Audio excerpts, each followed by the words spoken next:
brother, ntabwo ukiri umwana muto, ntabwo igihe kijya gitegereza umuntu cyangwa ngo kimugirire impuhwe.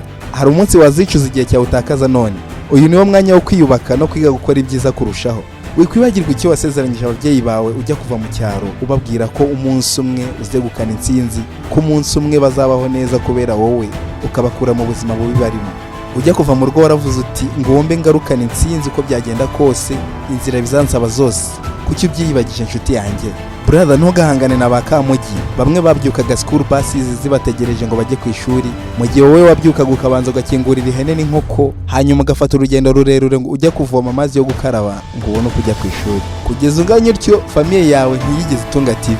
Icyo kurya kwabaga uri gusangira n'abavandimwe bawe, ubwo udahari nyine gahunda ikaba ari ukubwirira. Ntukibagirwe ubuzima bwuzuye ibibazo wakuriyemo. Ntukibagirwe uko iwanyu byari byifashe, ibibazo bitabarika. Brother, famiye yawe niba iciye bugufi, ni wowe mizero yahindura ubuzima, ipaji igahinduka.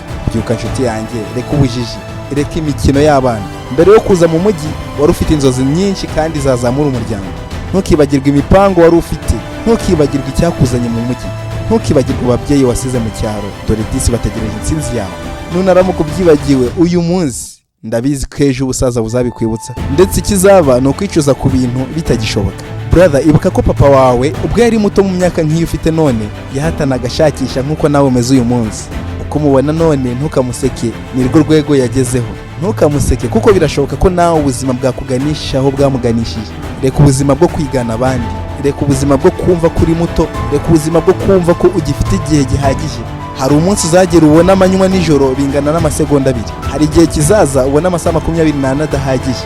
Niba utari ubizi, uyu niwo mwanya mwiza wo kuba umuntu mushya, ukirinda kwirirwa wifuza inkundo z'agatwiko. Kora uko ushoboye ushakisha amahirwe yagufungurira imiryango. Gerageza ushakisha inshuti nziza zizagufasha kuzamuka, ndetse za zindi zizatuma intekerezo zawe zaguka, zitari zo kukurangira akabari keza cyangwa karabu nziza yo gusohokanamo abakobwa.